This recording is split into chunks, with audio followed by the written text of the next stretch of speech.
buenas tardes o muy buenos días, dependiendo de donde se encuentren. Les habla el ingeniero Eliud Hernández, parte del equipo de Sigurat. Si me pueden confirmar que me escuchan y que también ven mi pantalla. Ya nos van confirmando por acá que se escucha, que también se ve la pantalla, perfecto. El tema que tenemos hoy, evidentemente, es conversar acerca de estas losas preesforzadas, también conocidas como precomprimidas, y ver un poco su definición, su aplicación, el alcance que puede tener dentro de un proyecto estructural, qué ventajas pudiéramos sacar de la modelación y el análisis y diseño con losas preesforzadas. Y de alguna manera voy a enfocarme en lo que nosotros hemos hecho dentro del máster de proyectos sismoresistentes de estructuras de concreto armado y precomprimido, para que se entienda un poco, digamos, cómo le hemos dado el enfoque a esta tipología dentro de los proyectos estructurales. Bien, que me parece muy prudente y muy interesante destacarlo. Bien. Y en ese sentido, comentaré acerca de la documentación que nosotros hemos generado, bueno, la veremos un poco también, y acerca de los ejemplos incluso de cálculo manual que hemos hecho para validar todo lo que sería el diseño de una losa, en este caso post-tensada, y con ello poder presentar proyectos con esta tipología. Uno de los aspectos que debemos primero entender es que dentro de lo que es el concepto de la losa preesforzada, sabemos que es un sistema que tiene una fuerza de compresión, vamos a decirlo de esta manera, pero que también se generan ciertas flexiones en contra del peso propio. Pero quería destacar el término porque dentro de estas losas preesforzadas sabemos que tenemos las losas pretensadas y las losas posttensadas, que también se le conoce como posttesadas. Digamos que estas dos tipologías están dentro del concepto de la losa preesforzada. Pregunto, ¿quiénes de los que están conectados han trabajado con este tipo de losas? Pregunto. ¿Quiénes han trabajado con proyectos de losas posttensadas? La idea de estas sesiones también es generar un poco de discusión y que no simplemente sea una exposición. Nos dice por aquí Javier Rubio Mármol, nunca he trabajado con losas posttesadas. Vamos a ver quién más se anima y nos comenta algo. En construcción, más no en diseño. Bien, perfecto.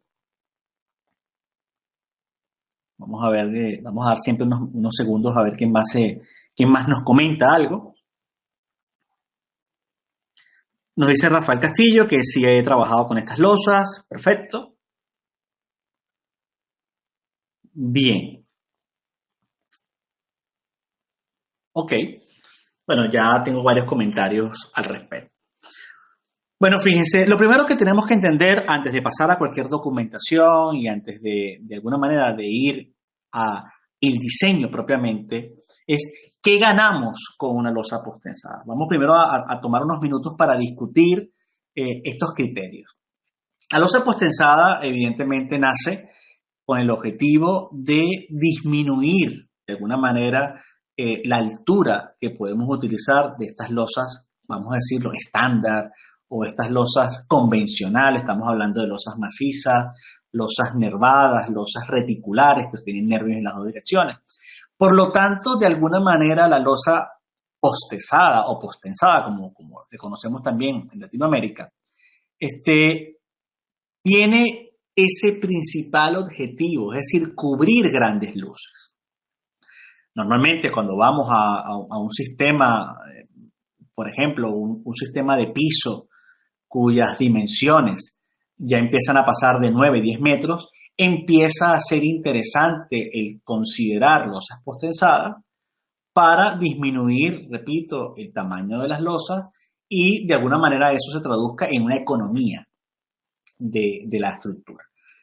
La discusión que vamos a tener va más allá porque no se centra solamente en el tema de las losas posttensadas, sino cómo lo pudiéramos involucrar incluso en proyectos sismoresistentes. Fíjense, cuando nosotros vamos, por ejemplo, a un modelo de etados, este es un edificio de 4 niveles con losa postensada. Voy a poner una planta, simplemente para que se visualice el problema.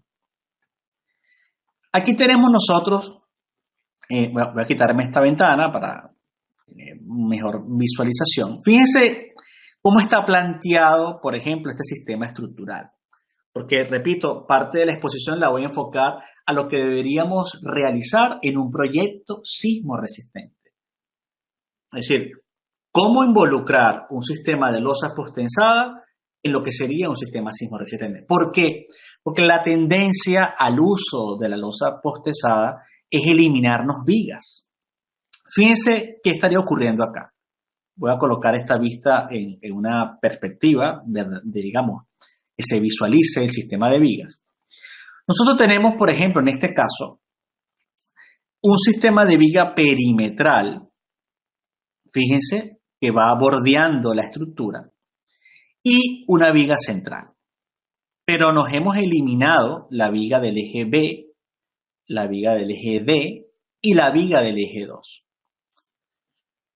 ¿Por qué la hemos eliminado? Ya que haber incluido, por ejemplo, tendones que están concentrados en este eje B y en este eje D, nos permite controlar la deformación de esa losa, porque precisamente el tendón ayuda a minimizar todo lo que son las deflexiones, y además la curvatura, que ya la vamos a ver, contrarresta parte del peso propio. Normalmente debería contrarrestar al menos el 70-80% del peso propio.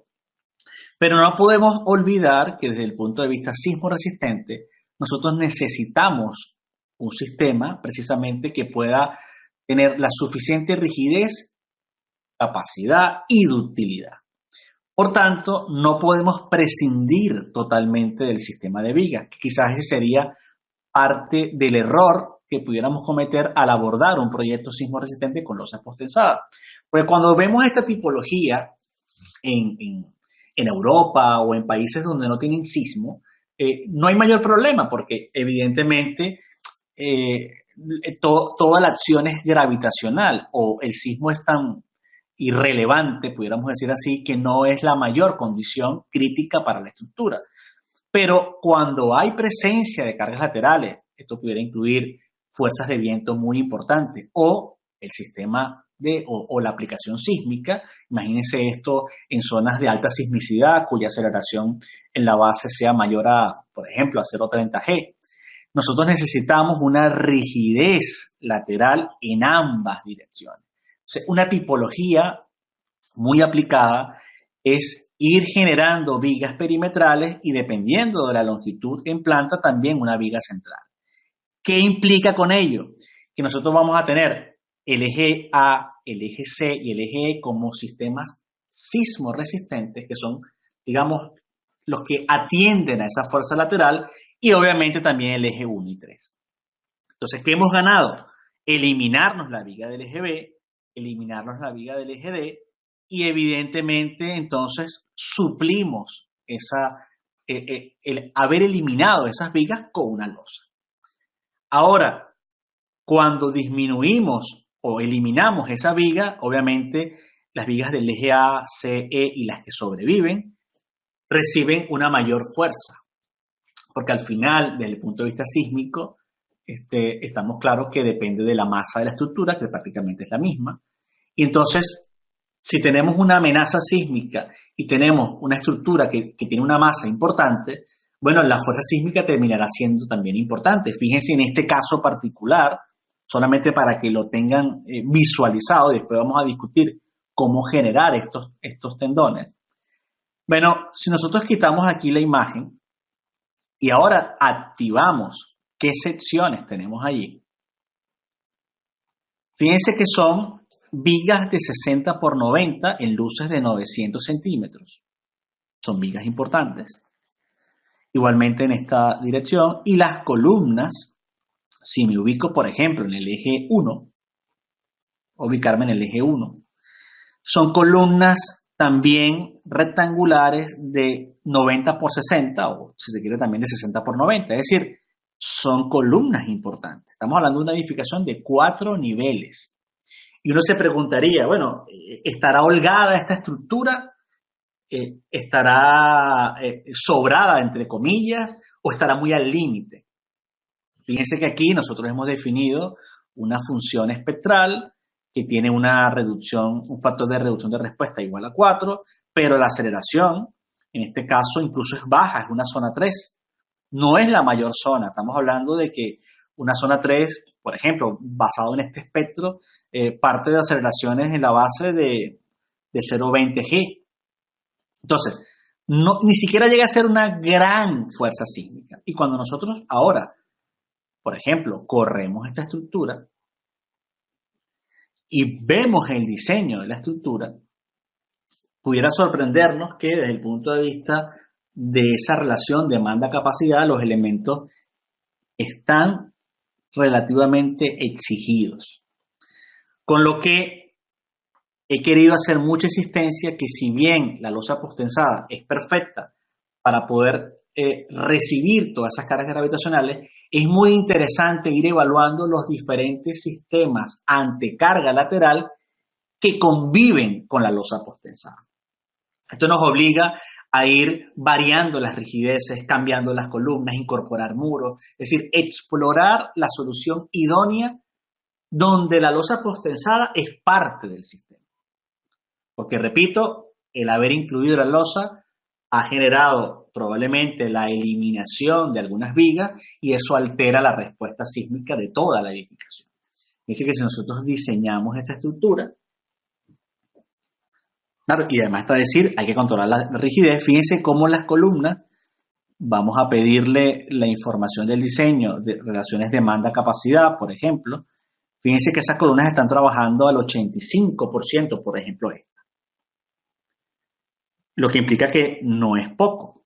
Y si le pedimos ahora la información del diseño a nivel de áreas de acero, en centímetros cuadrados, y vamos a cualquier nivel, por ejemplo el 2, veríamos cómo las vigas que han quedado en el sistema resistente a sismo requieren de importante área de acero.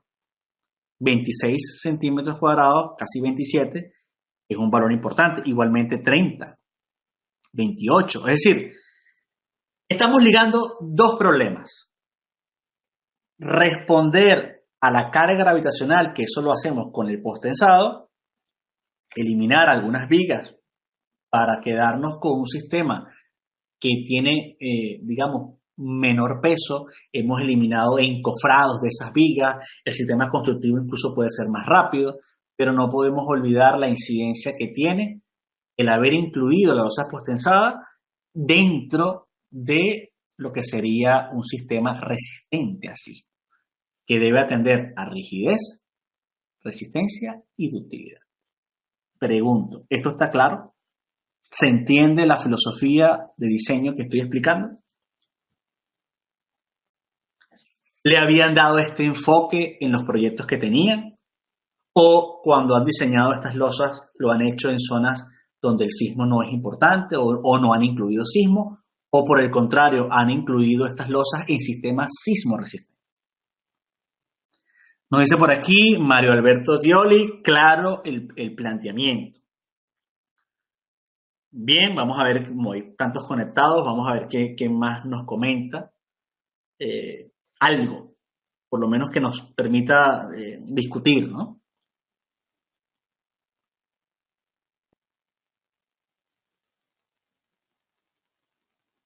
Y bueno, este enfoque es el que precisamente hemos tenido nosotros en el máster. Es decir, el alumno obviamente debe primero comprender todas las bases del diseño sísmico, luego pasar por el concepto de la ductilidad y luego entrar de manera directa en lo que son los sistemas estructurales. Y para ello, primero hay que revisar los pórticos, los muros, los sistemas convencionales de losas de entrepiso, hasta llegar a estas losas posttensadas, donde entonces ahora empezamos a intervenir, digamos, a interactuar, sería la palabra correcta, en un modelo donde vamos cambiando las condiciones. Qué interesante, por ejemplo, es tomar una losa convencional y el mismo edificio, incorporándole las vigas que habíamos eliminado, compararlo ahora contra esta nueva edificación y ver si los resultados que hemos obtenido son mejores o peores. Eso es lo que necesita el cliente. Que nosotros como proyectistas hayamos evaluado las diferentes situaciones y opciones que tenemos para presentar entonces, mira, un estudio de sensibilidad, esto es lo que pasaría si utilizamos losas macizas, losas nervadas, losas reticulares, losas postensadas. Entonces, bueno, sacar una conclusión que involucra tanto la respuesta a carga gravitacional como la acción sísmica, pero que va más allá porque tiene incidencia en el tiempo de construcción, tiene incidencia en los costos asociados a esa edificación, en todo. En que a lo mejor tenemos cerca una empresa que puede suplir este postensado a un buen costo. O sea, todo lo tenemos que evaluar porque diseñar o proyectar no es solo diseñar, es que el diseño que hagamos sea factible y el mejor posible. Y eso es lo que se gana obviamente también con la experiencia. Pero bueno, en este proceso de un año de máster que tenemos, tratamos de exponer todos esos casos, incluso con proyectos reales. De allí, por ejemplo, antes de continuar con este modelo, y nosotros, si vamos al máster, fíjense que nosotros empezamos siempre con un enfoque, bueno, hay un bloque cero, que hay una introducción a los software, que es muy importante, una especie de bloque de nivelación, pero después empezamos a lo que son las bases del diseño sísmico de edificaciones. Porque cuando vamos a evaluar la respuesta sísmica, dinámica de este edificio que yo les estoy presentando, yo debo saber que es un modo, que es una frecuencia, que es una masa participativa, que es un factor de participación modal, todo. Si yo no tengo esa información, no conozco las irregularidades que puede tener la estructura, la incidencia que implica el usar un espectro de diseño inelástico, todo eso se va a hacer complicado luego interpretar los resultados. Entonces es importante pasearse por toda la dinámica de estructura, desde las placas tectónicas, de la actividad sísmica mundial, así como todo lo que tiene que ver con grados de libertad, digamos, análisis matricial, análisis dinámico, todo. Es muy importante esto. Además, abordar los diferentes enfoques que tienen las normas latinoamericanas que estamos usando constantemente. De allí, de todo el uso que estamos viendo de todas estas normativas latinoamericanas, que muchas de ellas obviamente también contienen la parte de diseño, pasamos de manera directa a este bloque 2. Hago la exposición para que entiendan cómo es la evolución hasta llegar a las losas potenciadas. Es fundamental saber acerca de la deformación máxima de utilidad porque la de utilidad es el parámetro principal actual del diseño sismo resistente cuando no empleamos, por ejemplo, sistemas de aislamiento. Toda aquella estructura empotrada que parte del espectro de diseño conlleva a una utilidad implícita y esa estructura debe responder acorde a esa demanda. Y cuando empleamos una losa postensada, altera la respuesta de la estructura cuando empezamos a eliminar elementos y tenemos que evaluar si esa ductilidad que encontramos ahora es mejor o peor que antes. Entonces, esa ductilidad es importante revisarla.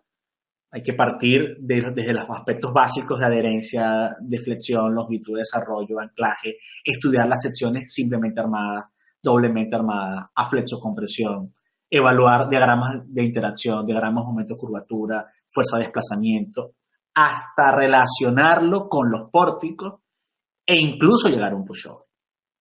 Es parte esencial del máster porque nosotros tomamos estructuras, evaluamos ante un análisis estático no lineal para ver su curva de capacidad y su ductilidad.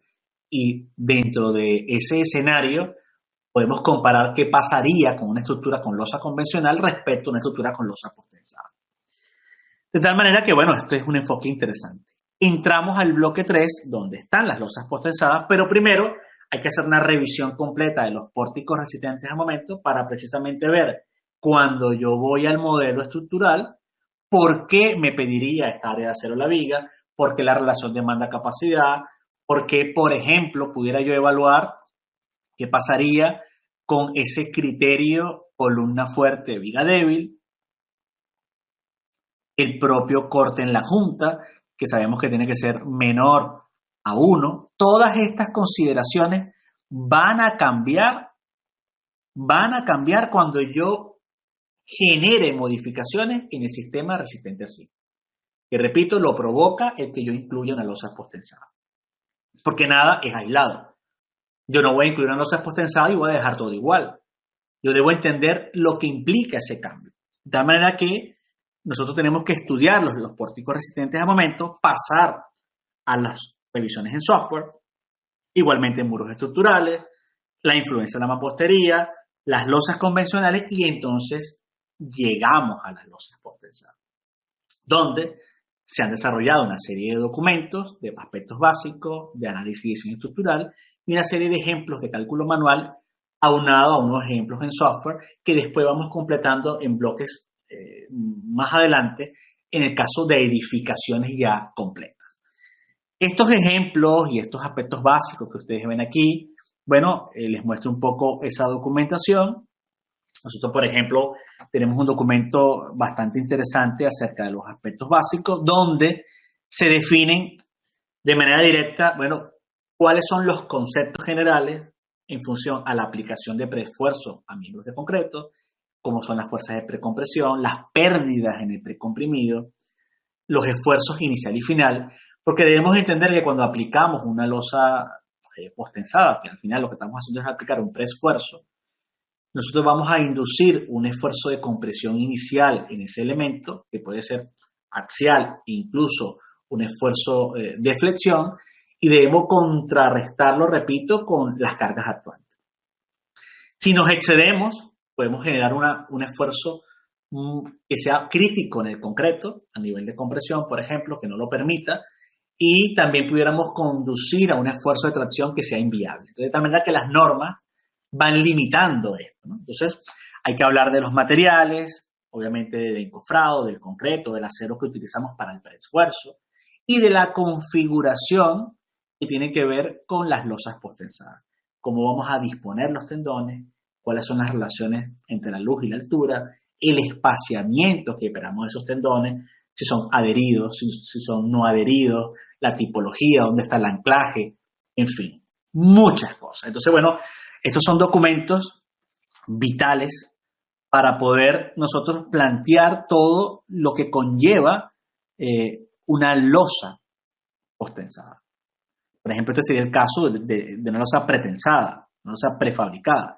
Pero ya después vamos llevando a todo lo que es el concepto del postensado, que fíjense, tenemos un posicionamiento del ducto, un vaciado del concreto, un postensado del acero, para que se produzca entonces una deformación contraria al peso propio, se aplica la carga, esto vuelve entonces, o digamos, genera una deformación contraria a la del postensado.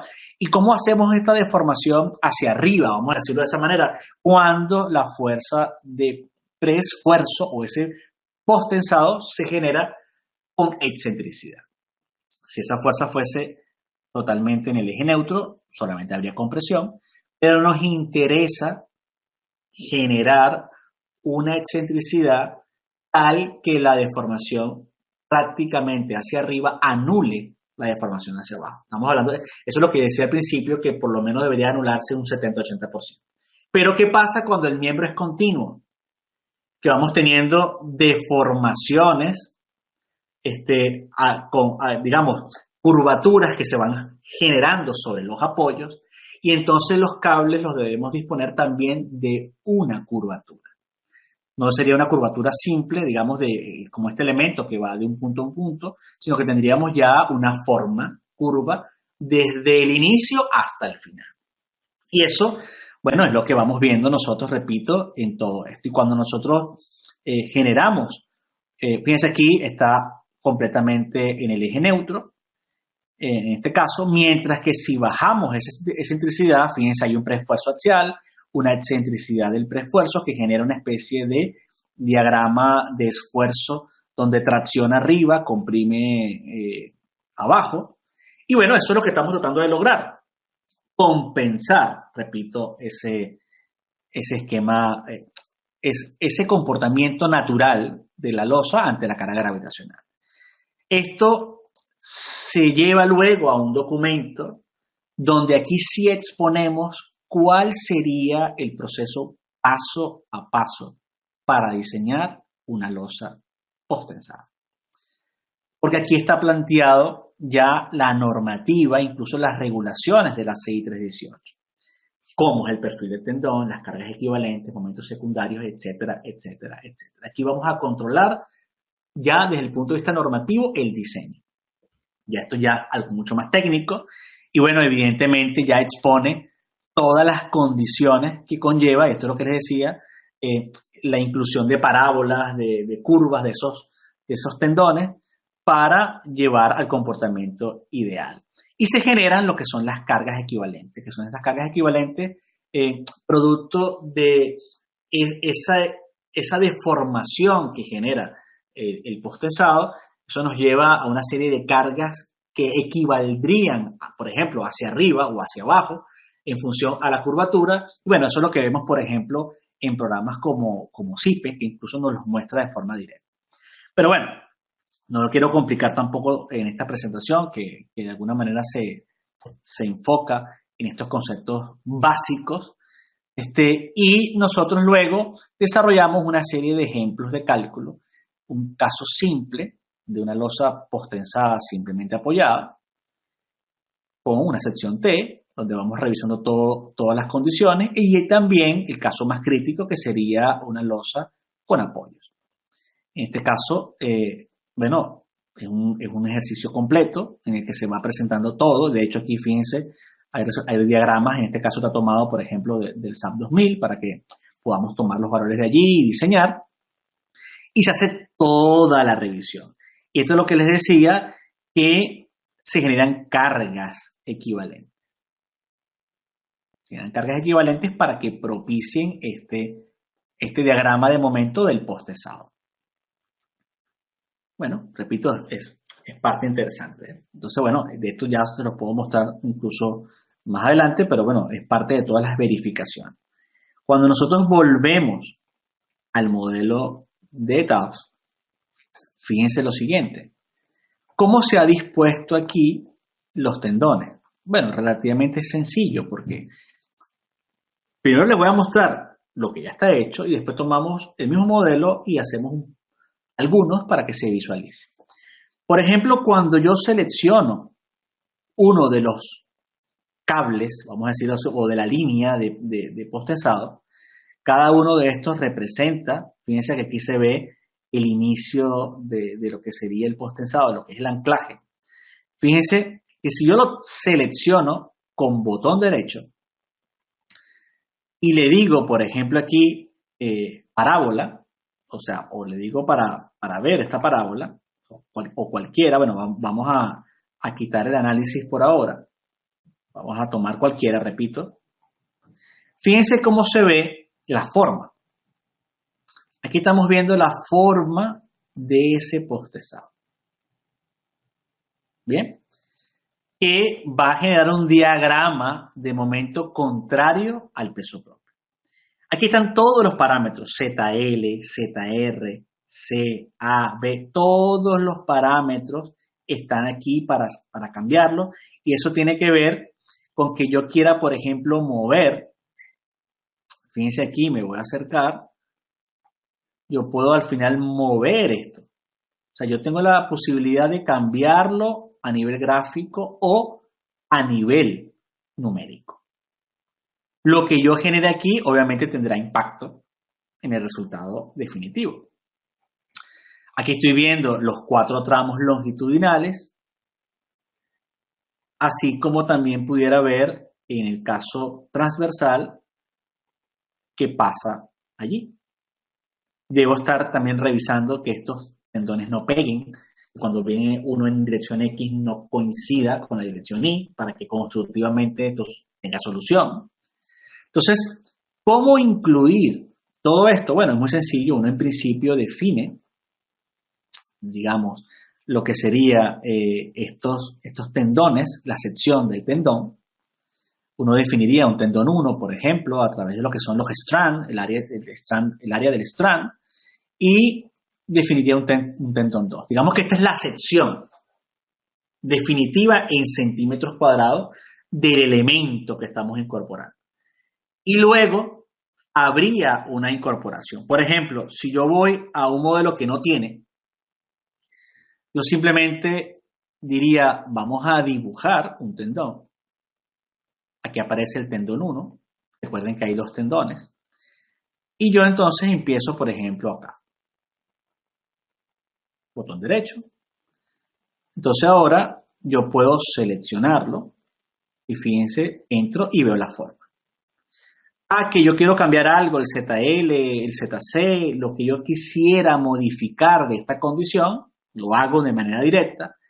Y luego lo que me toca entonces es decir, bueno, yo quiero aquí, por ejemplo, que esto esté, si estamos en centímetros, voy a poner un ejemplo sencillo, esto esté a cada 75 centímetros, no sé, 2 veces. Igualmente esto esté a menos 75, 2 veces. Entonces ya yo empiezo a configurar mis tendones en esta dirección. Así como lo he hecho en esta dirección, obviamente lo haría en la dirección contraria. Típicamente concentramos los tendones en lo que son las líneas de los pórticos, es decir, están mucho más pegados esos tendones que los tendones que llamamos repartidos, que suelen estar quizás a una doble separación de lo que utilizamos en las franjas para que terminen de estar aquí. Por ejemplo, en el caso que yo les presentaba, estos tendones están a cada 50 centímetros, mientras que estos están a 1 metro. Dice que se mantiene esa relación 2 a 1. Cuando hemos hecho esto, bueno, ahora vendría el problema de evaluar, repito, si es viable o no es viable lo que hemos incorporado. Hay que partir de la experiencia, de saber, mira, cuántos tendones tenemos que hacerlo. Hay maneras de que el programa nos dé quizás alguna proximidad, vamos a decirlo así, una aproximación a esos tendones ideales que cubren el 80% cuando utilizamos los modelos template. Pero al final la experiencia es importante para saber si esto tiene sentido o no tiene sentido. Vamos a ver, ¿alguna pregunta? Por aquí nos dice Mario Alberto Tioli, en nuestra norma CSCR 2010, si me puede recordar el país, se prohíbe concretamente el empleo de losas planas sin vigas en sistemas sismoresistentes. ¿Correcto? Y bueno, es lo que estamos indicando acá. Por ejemplo, bajo ese concepto que nos dice el ingeniero, aquí yo pudiera tener un sistema de losa, que es el que estamos diciendo, hay vigas. Ahora, en teoría, yo no tendría por qué estar obligado a que en el eje B exista la viga. Lo que yo debo garantizar es que las vigas que quedan en el sistema sean suficientes para la rigidez, resistencia y ductilidad de la edificación. Lo que yo no pudiera hacer es eliminar todas las vigas y quedarme con el sistema de losa porque no habría un pórtico. Ahora, si yo eliminé la viga del eje B y la viga del eje C, A y E, las hago más grandes para suplir esa pérdida de rigidez, no habría problema. Entonces, bueno, ¿es mejor? ¿Es peor? Bueno, es discutible. En los sistemas donde el sismo no es importante, quizás el empleo de la losa posttensada toma mucha más importancia, precisamente toma más preponderancia, pero en aquellos casos donde el sismo tiene mucha relevancia, probablemente el empleo de las losas posttensadas no sea el mejor sistema, dado que más bien necesitamos rigidez, resistencia y eliminar elementos va en contra de ello. Pero bueno, tenemos que estar preparados para enfrentar todas las situaciones posibles. ¿Bien? Costa Rica, correcto, sí, es cierto. Mario Alberto Tioli dice, ingeniero, su interpretación es casualmente la indicada en el citado código. Bueno, perfecto, es así, de hecho, es la recomendación general, solo que no hay una receta para ello, cada proyecto es diferente, entonces no es que podemos decir, no, cuando me toca un edificio de 5 niveles, luces, no, nada se puede estandarizar de esta manera. Entonces hay que hacerlo, entonces bueno, nos toca de alguna manera, vamos a decirlo así, tener que involucrarnos de manera directa con el proyecto. Ahora, ir al programa es relativamente sencillo. Nosotros tenemos que, antes de ir a un software como el ETABS o el CPCAD, ADAPT, etcétera, tenemos que dominar el problema de forma teórica. Por eso están los documentos que nos permiten hacer la introducción, cómo hacemos el diseño, cómo hacemos un cálculo manual. Tenemos que empezar desde los conceptos fundamentales para que cuando vayamos a cualquier software, ya yo entienda, me está pidiendo el strand, me está pidiendo tal cosa, es que tengo que configurar las pérdidas. Fíjense, les voy a mostrar, por ejemplo, ahorita lo corrí, pero lo voy a quitar otra vez para mostrarles. Voy a cancelar el análisis, vamos a ver si lo permite rápidamente, y si no, bueno, cuando termine lo cancelamos. Porque claro, están las pérdidas. Hay unas pérdidas del anclaje, hay unas pérdidas instantáneas, unas pérdidas a largo plazo. Todas estas pérdidas hay que considerarlas dentro del proyecto. Pudiéramos decir que típicamente cuando uno hace un proyecto de forma rápida, asume que las pérdidas por lo menos son un 20%. Y las pérdidas se dan por múltiples factores. Fíjense que cuando yo defino un elemento, y fíjense que me aparecen aquí tendon loads, me aparecen las pérdidas. Entonces yo puedo definir que las pérdidas sean en un porcentaje para las pérdidas, vamos a decir, instantáneas y a largo plazo. Estas pérdidas hay que calcularlas. Aquí el programa nos las está pidiendo. Luego, pérdidas exactas, es decir, cuánto en newton centímetro cuadrado o en kilonewton metro cuadrado, en la unidad que estemos. O basado en un cálculo detallado donde le damos, vamos a decir, utilizamos las propiedades que trae por defecto el programa, que también podemos cambiar algunas, para que el programa entonces haga un cálculo de estas pérdidas. Entonces, el tema de pérdidas es un tema fundamental. Si yo me equivoco con la pérdida y era el 22% y puse 15%, el diseño no es coherente. Yo debo o dejar que el programa lo haga, o calcular esas pérdidas. Para ello entonces tengo que tener una hoja de cálculo que en función a las condiciones yo pueda estimar esas pérdidas. Por ejemplo, cuando nosotros revisamos qué sucede con un ejemplo de cálculo, bueno, fíjense, nosotros tendríamos las pérdidas a corto plazo, entonces tenemos las pérdidas por fricción, tenemos que calcular las pérdidas por asiento del refuerzo, muchas pérdidas. Y todas estas pérdidas son las que van influyendo, repito, en el cálculo final, el acortamiento elástico, en fin. Todas las pérdidas inciden y nosotros debemos cuantificar esas pérdidas en nuestro cálculo general, porque estaba aquí. Entonces, bueno, es importante el tema de las pérdidas, así como yo también pudiera, en el tendon loads, fíjense, aplicar una carga que tiene que ver con el preesfuerzo inicial, digamos, lo que sería el propio anclaje. ¿Cuánto le vamos a generar? Si vamos a colocarlo al final, si lo vamos a colocar al principio, si está en ambos lados. Esa fuerza, o ese esfuerzo más bien, en newton centímetro cuadrado, es el que se va a ir perdiendo. Entonces, bueno, hay un preesfuerzo inicial, se pierde y por eso hay una parte final. Lo que se coloca al principio no termina quedando, sino a través de las pérdidas. Las pérdidas incluso dependen de la propia curvatura, de la forma que nosotros generemos de los cables, o sea que tendrá incidencia, por así decirlo, hasta la forma geométrica. Bien, bueno, esto es lo que nosotros haríamos en el caso general y cuando corremos la estructura, ahora sí, podemos ver algunos resultados. Bien. Por aquí nos dicen, buenas tardes, el ETABS puede diseñar losas nervadas unidireccionales y bidireccionales postensadas.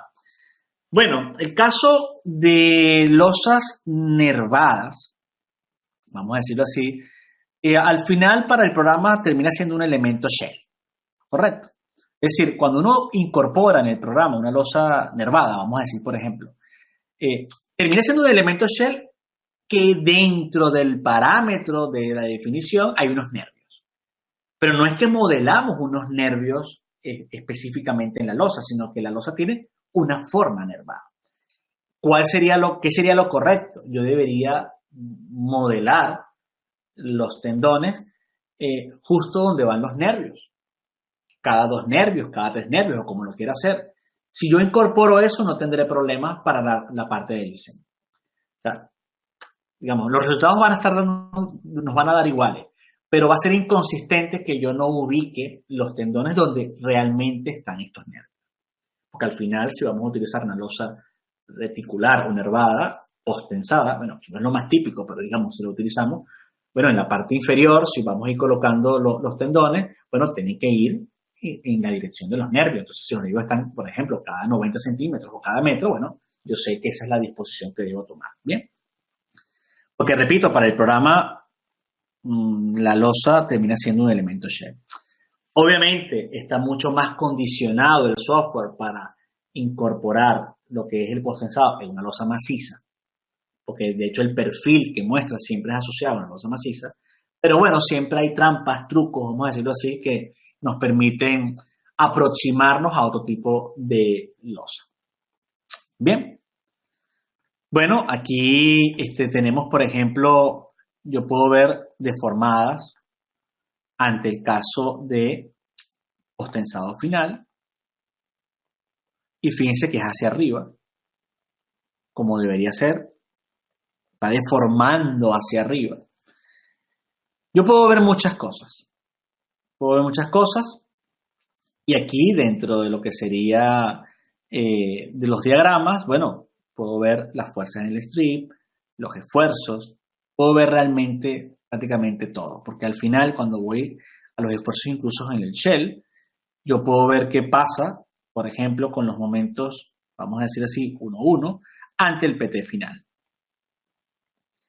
Y entonces yo puedo me voy a pararme aquí en una losa, y además pudiera cambiar, si se quiere, el valor, porque fíjense, yo aquí pudiera cambiar el rango de estas fuerzas, y si limito ese rango a un valor mucho más pequeño, por ejemplo, vamos a decir que el valor máximo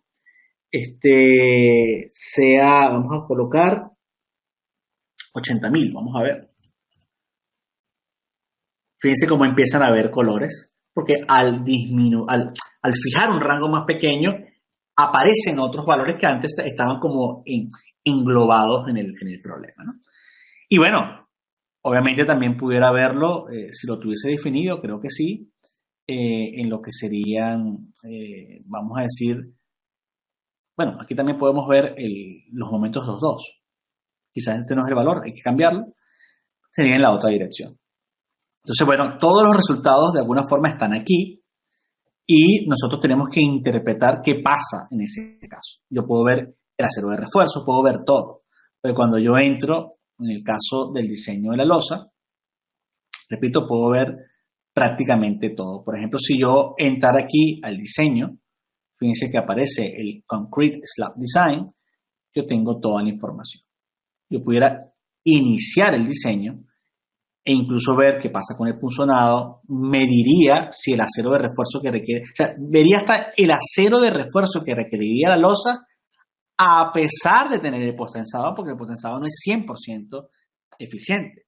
Por tal manera, habrá un mínimo acero de refuerzo. O sea que yo, si ya he incluido lo que sería mi postensado, podría ver hasta los resultados del diseño de los strips.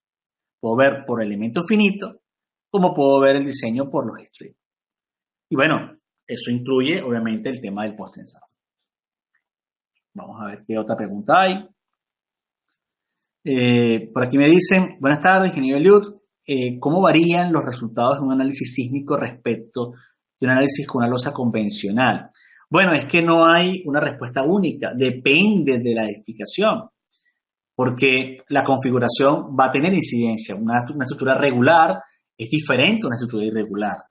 Esta estructura que estamos analizando es una estructura rectangular con luces de 900 centímetros, pero si yo empiezo a tener un proyecto más complicado, que tiene una esquina, que tiene un ascensor, que tiene una escalera, entonces claro, ya no lo podemos tipificar. Hay diferencias que pueden estar en el 10%, como hemos tenido casos de diferencia de 30-40%. Por lo tanto, depende al final del proyecto que estemos haciendo. No tenemos una cartilla específica. Bueno, fíjense, estos son los aceros de refuerzo. Cuando yo entro aquí al tema de la losa, yo puedo ir viendo, entonces, por ejemplo, lo que sería el acero de refuerzo por flexión. Y entonces, típicamente, yo puedo irme basado en el strip o basado en el elemento finito. Y con toda esta tabla, por así decirlo, configurando las barras de acero, puedo ver dónde requeriría incorporar acero de refuerzo, que son las zonas que están marcadas justo acá. Bien, o sea que ese sería, repito, parte del problema, ¿no? Vamos a ver qué otras preguntas tenemos que nos permita ver todo. Déjenme ver si tengo más preguntas al respecto.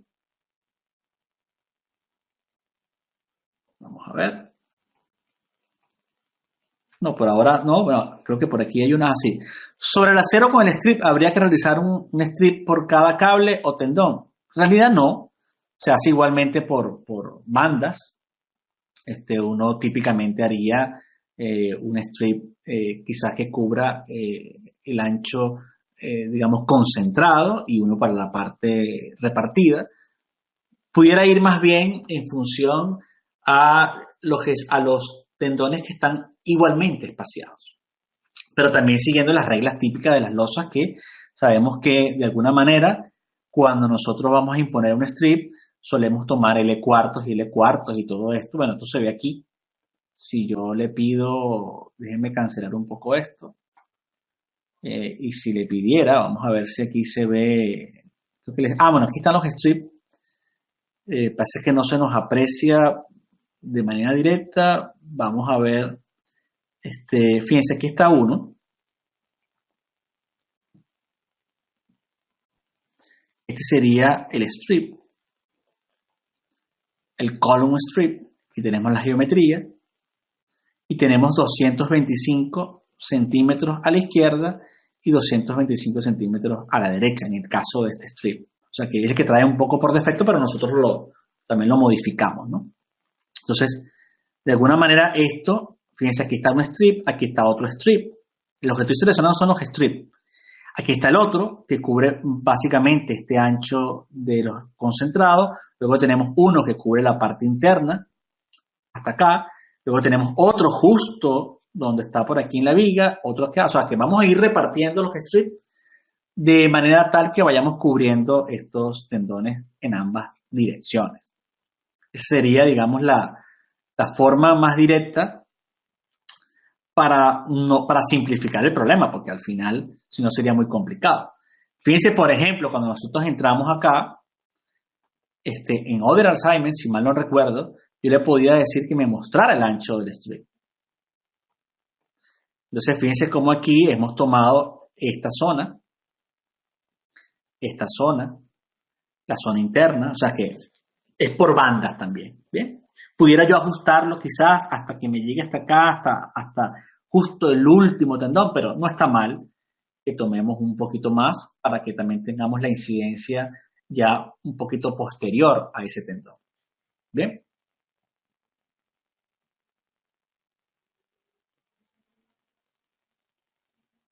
Nos dice por aquí, el postensado que se ancla en las vigas de borde, se analiza la flexión en el eje menor de estas vigas de borde. Bueno, en principio, para ello tendrías que definir el elemento tipo columna, porque el problema de las vigas, en el caso del diseño del ETAP, es que al final este elemento está sometido básicamente a flexión y torsión, eso sí, ¿no? pero para tener quizás una doble flexión en las dos direcciones, primero no podrías aplicar obviamente un diafragma rígido, eso es importante tenerlo claro, para que pueda existir esa deformación en el plano. Y lo otro, tendrías que utilizar un elemento que su definición no sea viga, para que entonces haga un diagrama de interacción. Y entonces con la doble flexión puede hacer el diseño. Bien, bueno, hay muchas cosas, obviamente, que se pueden hacer, repito. O sea, podemos verificar muchas cosas. Desde el punto de vista de lo que tiene que ver con la losa posttensada, como también lo que tiene que ver con, bueno, el diseño en sí.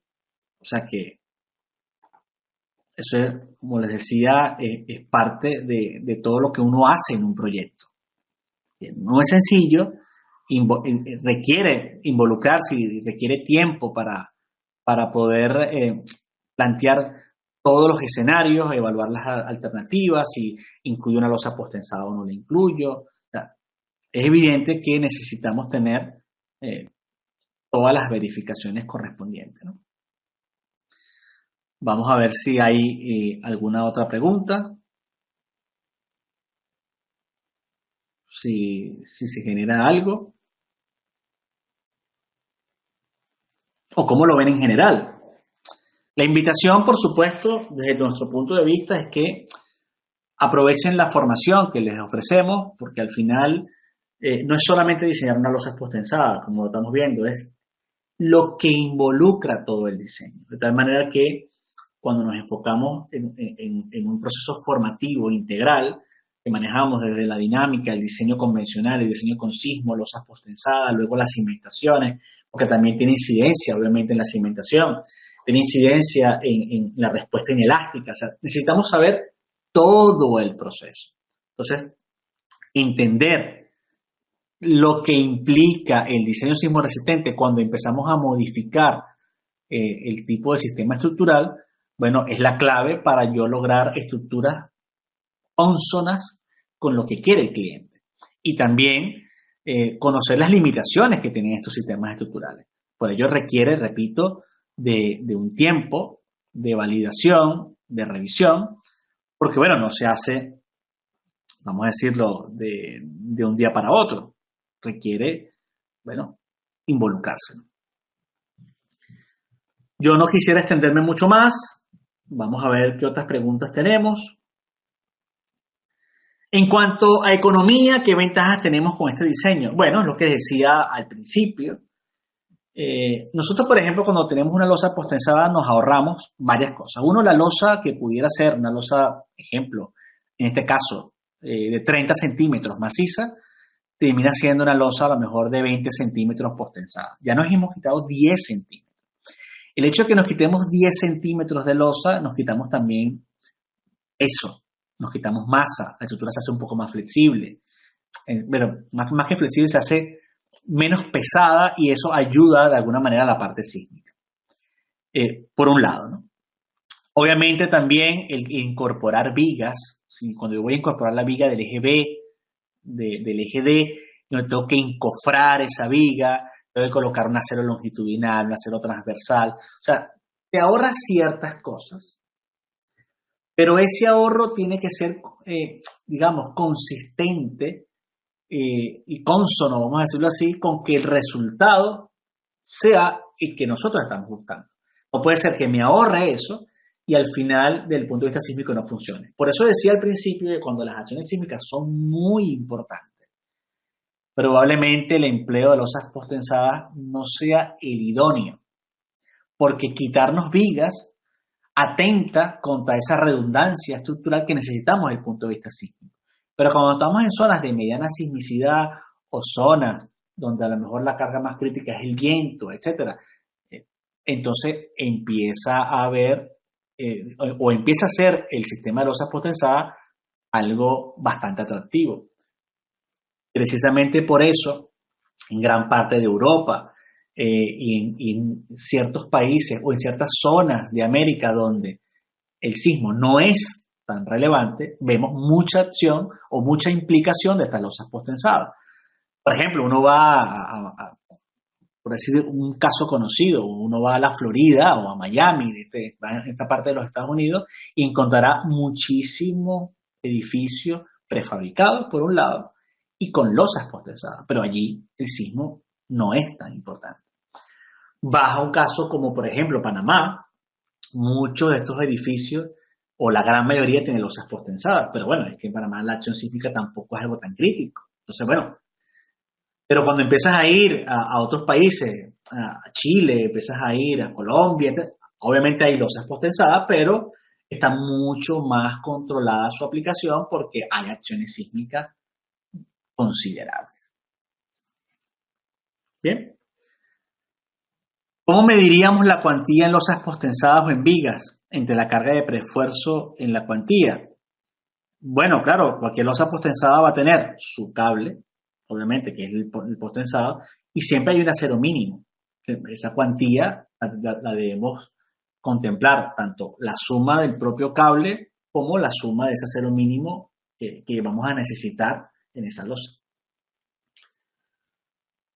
Bien, bueno, agradezco su tiempo. Quise darles no solamente el enfoque de cómo se diseñaba la losa postensada, que ya muchos de ustedes lo entienden, sino más bien este aporte desde el punto de vista del proyecto. Bien, o sea, que entiendan las cosas que involucra el diseño de una losa postensada. Aquí tengo una pregunta final. Ingeniero, ¿nos puede ofrecer o recomendar algún manual en español del modelaje de las losas postensadas tanto en ETABS como en el SAFE? Yo para el modelaje de esta losa uso ADAPT y deseo estar claro en el modelaje en los programas SSI. Bueno, el programa trae sus propios manuales. Hay un manual de la losa postensada que trae el programa. Es decir, así es como está el manual del diseño en concreto armado. Cuando uno instala el programa, en el directorio aparece el manual y es el que tiene el propio CCI para el uso de esto. Ahora, el modelado, bueno, esto es lo que hacemos nosotros. Es decir, nosotros enseñamos a modelar, a analizar y diseñar losas potenciadas. Precisamente es parte de nuestra formación. Bien. Entonces, bueno, agradezco, repito, su tiempo. Esto era una exposición para introducirlos en el mundo del postensado y que vieran como un programa como el ETAPS también puede abordarlo. Y bueno, estamos abiertos y por supuesto la academia que tenemos y nuestra formación está a su disposición para quienes quieran eh, vamos a decir, encaminarse en un proceso completo formativo en el diseño sismo-resistente de estructuras de concreto armado y precomprimido. Bien. Si tenemos un curso solo de modelado de losas postensadas, no lo tenemos por ahora. Quizás en el futuro tengamos algo de esto, pero no lo tenemos todavía específico porque, repito, nos hemos enfocado en un proceso formativo completo. Y bueno, ya obviamente una fase siguiente, porque me siguen preguntando, ¿cómo podríamos entonces validarlas, revisarlas? ¿Cómo podríamos entonces, en este caso, este modelo, yo saber si lo que sucedió es correcto o no? Bueno, precisamente eso es lo que nosotros hacemos entonces desde Sigurat. Es decir, lo que ustedes han visto es como el abreboca del problema, pero entonces ahora viene la parte más complicada. Es decir, bueno, ahora vamos a validar si el esfuerzo inicial, si el esfuerzo final es correcto, si estamos dentro de la norma. Para ello, primero hay que ir al documento técnico, estudiarlo de forma teórica, hacer ejemplos manuales antes de pasar el software para poder tener un criterio. No es solamente ir al software. Hay que entender el problema estructural, interpretar la norma, pasar un tiempo haciendo este ejercicio y luego ir a cualquier programa. Tenemos el ADAPT, tenemos el ETAPS, tenemos el SAFE, tenemos en este caso, por ejemplo, el CIPECAD, en fin, tenemos muchas cosas. Bien. Y bueno, bibliografía es la que nosotros también de alguna manera hemos revisado. Obviamente hay muchísimos libros de postensado. El problema es cómo organizar toda esa información.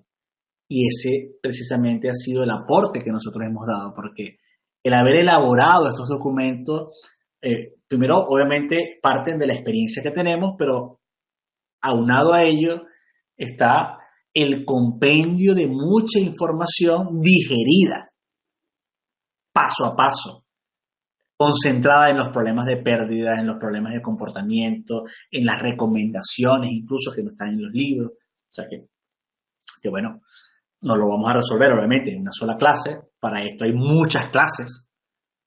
Habría una clase solo de modelado, habría una clase solo de análisis, otra clase solo de diseño, otra clase solo de la norma. Es decir, se requiere un tiempo para llegar a comprender toda esta aplicación.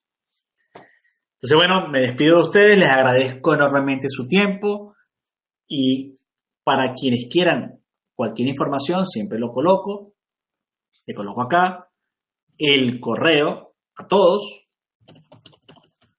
que tengo en Sigurat, se los estoy colocando a todos. Para quienes quieran cualquier consulta desde el punto de vista técnico, eliud.hernandez@e-sigurat.com. Se lo envío a todos. Estoy a la orden y bueno, soy el director del máster y de tal manera que quien quiera mayor información, ahí está mi correo. Que pasen un excelente día y nos estaremos encontrando en próximas sesiones. Bien. Hasta luego.